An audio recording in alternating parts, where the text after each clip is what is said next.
Madame, Monsieur, bonsoir. J'ai été victime d'un complot judiciaire. Ce sont les premiers mots prononcés par Bernard Bonnet à sa sortie de prison en fin d'après-midi à Paris. L'ancien préfet de Corse, mis en examen dans l'affaire des paillotes, a été remis en liberté après avoir passé 60 jours en détention. Ce soir, il promet des révélations. Pierre Didier. Dans l'après-midi, depuis Ajaccio, le juge Cambérou avait signé l'ordonnance de remise en liberté de l'ex-préfet de Corse. À 17 h, dans cette petite voiture, la fille et le fils de Bernard Bonnet, venus attendre leur père devant la santé. Souriant, mais amaigri, il livre un communiqué à la porte d'une prison où il est resté détenu près de 2 mois. J'affirme avoir été victime d'un complot judiciaire, ou pour être plus précis, d'un attentat judiciaire corse commis en bande organisée.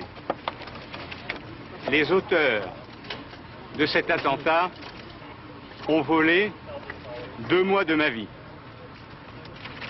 Je trouve inacceptable qu'une ministre de la République, Madame Guigou, puisse bafouer avec une telle impudence le principe de la présomption d'innocence par les déclarations qu'elle a faites au club de la presse Europe numéro 1.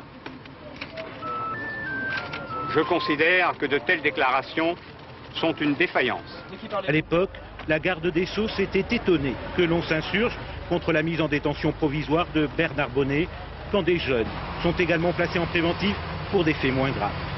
Piloté par son fils, qui le ramène vers un domicile parisien, le préfet hors cadre semblait enfin se détendre. Sur la route, une halte dans un grand café parisien, toujours en compagnie de ses enfants. Désormais placé sous contrôle judiciaire, assigné à résidence en Île-de-France, il est évidemment interdit à Bernard Bonnet de rencontrer protagonistes ou témoins de l'affaire de la paillote.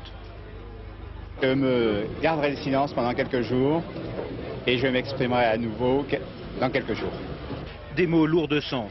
Peu avant, à la porte de la prison, Bernard Bonnet avait promis pour les semaines qui viennent de nouveaux coups de théâtre.